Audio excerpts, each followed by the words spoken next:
নমস্কাৰ crack Assam exam YouTube চেনেলটোলৈ আপোনাক পুনৰবাৰ স্বাগতম জনাইছো। আজিৰ ভিডিঅ'টোত আমি অসম চৰকাৰৰ যি ১২,৬০০টা তৃতীয় আৰু চতুৰ্থ বৰ্গৰ নতুন পদ মুকলি কৰা হৈছে আৰু ইয়াৰ অনলাইন প্ৰক্ৰিয়া বৰ্তমান চলি আছে। গতিকে এই পদৰ লিখিত পৰীক্ষাৰ বাবে সহায়ক হোৱাকৈ আজি কেইটামান সাধাৰণ জ্ঞানৰ অতি প্ৰয়োজনীয় প্ৰশ্নোত্তৰ লৈ আহিছো। গতিকে বেছি পলম নকৰি আজিৰ ভিডিঅ'টো আৰম্ভ কৰোঁ আহকচোন। আৰু ভিডিঅ'টোত আগলৈ যোৱাৰ আগতে আপোনালোকক জনাব বিচাৰিছো যে এইখন আমাৰ চেনেলৰ তৰফৰ পৰা ৮,০০০তকৈও অধিক প্ৰশ্নৰে সম্পূৰ্ণ পাঠ্যক্ৰম অনুসৰি প্ৰস্তুত কৰা বেষ্ট ই গাইডবুক হয় আৰু অসম চৰকাৰৰ পৰা মুকলি কৰা ১২,৬০০টা তৃতীয় আৰু চতুৰ্থ বৰ্গৰ নতুন পদৰ লিখিত পৰীক্ষাৰ বাবে এই ই বুকখন খুবেই প্ৰয়োজনীয় আৰু আমাৰ বিশ্বাস আছে যে এই ই বুকখনৰ পৰা এই পৰীক্ষাত ভালেখিনি প্ৰশ্ন কমন আহিব। গতিকে যদি আপুনি এই ই বুকখন ডাউনলোড কৰিব বিচাৰে তেন্তে ডেছক্ৰিপশ্যনত দিয়া থকা লিংকটোত ক্লিক কৰি অতি কম মূল্যত ডাউনলোড কৰি ল'ব পাৰে। ধন্যবাদ। আজিৰ প্ৰথম প্ৰশ্নটো দিয়া আছে, which place is known as the Mecca of football in India? ভাৰতৰ ফুটবলৰ মক্কা বুলি কোনখন ঠাইক জনা যায়? ইয়াত দিয়া থকা অপচন ৪টাৰ ভিতৰত শুদ্ধ উত্তৰটো হ'ব এ, ভাৰতৰ ফুটবলৰ মক্কা বুলি কলকাতাক জনা যায়। নেক্সট কুৱেশ্যনটো দিয়া আছে, where is Eden Garden Stadium located in India? Eden garden stadium ভাৰতৰ ক'ত অৱস্থিত? ইয়াত দিয়া থকা অপচন ৪টাৰ ভিতৰত শুদ্ধ উত্তৰটো হ'ব এ, ইডেন গাৰ্ডেন ষ্টেডিয়াম ভাৰতৰ কলকাতাত অৱস্থিত।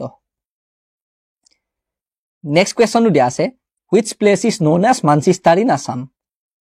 অসমৰ মানচেষ্টাৰ বুলি কোনখন ঠাইক জনা যায়? ইয়াত দিয়া থকা অপচন ৪টাৰ ভিতৰত শুদ্ধ উত্তৰটো হ'ব চি, অসমৰ শুৱালকুছি ঠাইখনক অসমৰ মানচেষ্টাৰ বুলি জনা যায়। নেক্সট কুৱেশ্যনটো দিয়া আছে, what is the name of the person known as the father of theatre in Assam? অসমত ভ্ৰাম্যমান থিয়েটাৰৰ জনকৰূপে খ্যাত ব্যক্তিগৰাকীৰ নাম কি?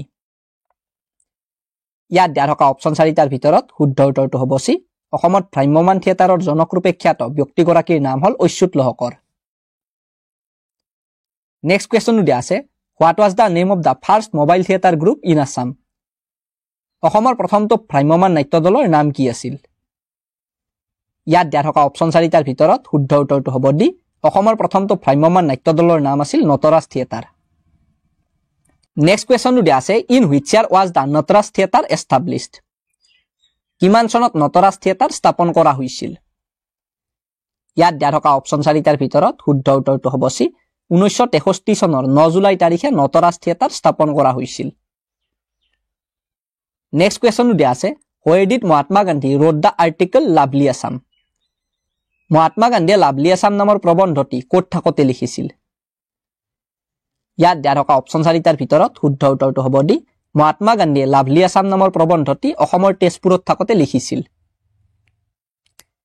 নেক্সট কুৱেশ্যনটো দিয়া আছে, what is the name of the autobiographical book written by doctor Bhupen Hazarika? Doctor Bhupen হাজৰিকাৰ অনুলিখিত আত্মজীৱনীমূলক গ্ৰন্থখনৰ নাম কি?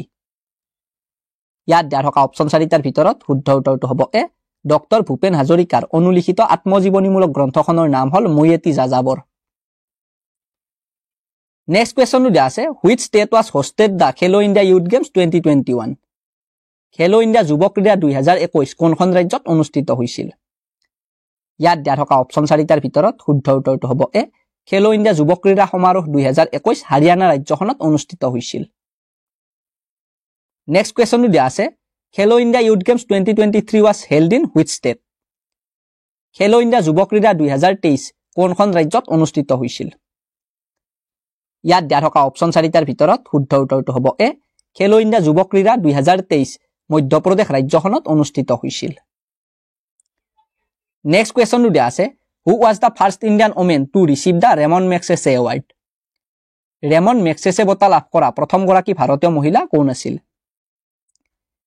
ইয়াত দিয়া থকা অপচন ৪টাৰ ভিতৰত শুদ্ধ উত্তৰটো হ'ব ডি, ৰেমন মেগছেছে বঁটা লাভ কৰা প্ৰথমগৰাকী ভাৰতীয় মহিলা আছিল মাদাৰ টেৰেছা আৰু তেওঁ এই বঁটা ১৯৬২ চনত লাভ কৰিছিল। নেক্সট কুৱেশ্যনটো দিয়া আছে, Nagarjuna Sagar dam is located in which river?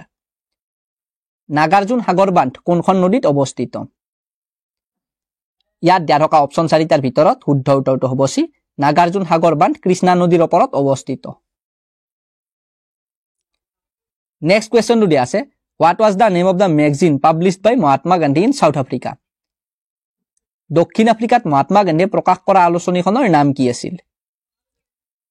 ইয়াত দিয়া থকা অপচন ৪টাৰ ভিতৰত শুদ্ধ উত্তৰটো হ'ব বি, দক্ষিণ আফ্ৰিকাত মহাত্মা গান্ধীয়ে প্ৰকাশ কৰা আলোচনীখনৰ নাম আছিল দ্য ইণ্ডিয়ান অপিনিয়ন। নেক্সট কুৱেশ্যনটো দিয়া আছে, what is the name of the only Sanskrit book written by Shankardeva? শংকৰদেৱৰ ৰচিত একমাত্ৰ সংস্কৃত গ্ৰন্থখনৰ নাম কি আছিল? ইয়াত দিয়া থকা অপশ্যন 4টাৰ ভিতৰত শুদ্ধ উত্তৰটো হ'ব চি। শংকৰদেৱৰ দ্বাৰা ৰচিত একমাত্ৰ সংস্কৃত গ্ৰন্থখনৰ নাম আছিল ভক্তি ৰত্নাকৰ। নেক্সট কুৱেশ্যনটো দিয়া আছে, under whom was the first supreme court established in India?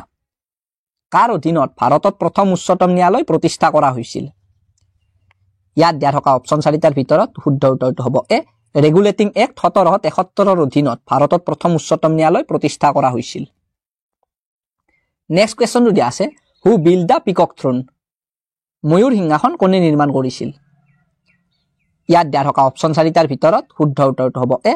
শ্বাহজাহানে ময়ূৰ সিংহাসন নিৰ্মাণ কৰাইছিল।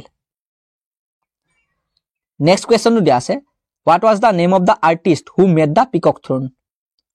ময়ূৰ সিংহাসন বনোৱা শিল্পীজনৰ নাম কি আছিল? ইয়াত দিয়া থকা অপশ্যন 4টাৰ ভিতৰত শুদ্ধ উত্তৰটো হ'ব চি। ময়ূৰ সিংহাসন বনোৱা শিল্পীজনৰ নাম আছিল বাদল খান। নেক্সট কুৱেশ্যনটো দিয়া আছে, what is the name of the third largest peak in the world?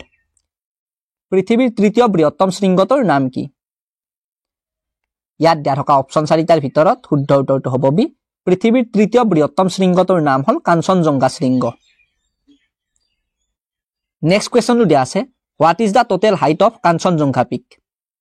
Kanchenjunga শৃংগটোৰ মুঠ উচ্চতা কিমান? ইয়াত দিয়া থকা অপশ্যন 4টাৰ ভিতৰত শুদ্ধ উত্তৰটো হ'ব ডি। কাঞ্চনজংঘা শৃংগটোৰ মুঠ উচ্চতা হ'ল 8586 মিটাৰ।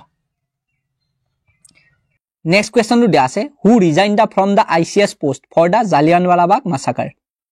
জালিয়ানৱালাবাগ হত্যাকাণ্ডৰ বাবে কোনে ICS পদৰ চাকৰি ত্যাগ কৰিছিল? ইয়াত দিয়া থকা অপশ্যন 4টাৰ ভিতৰত শুদ্ধ উত্তৰটো হ'ব বি। জালিয়ানৱালাবাগৰ হত্যাকাণ্ডৰ বাবে সত্যেন্দ্ৰনাথ বসুৱে ICS পদৰ চাকৰি ত্যাগ কৰিছিল। আজিৰ এই ভিডিঅ'টোত এইখিনি প্ৰশ্ন আছিল। আকৌ লগ পাম আপোনালোকক অন্য এটা ভিডিঅ'ৰ সৈতে, তেতিয়ালৈকে গুড বাই।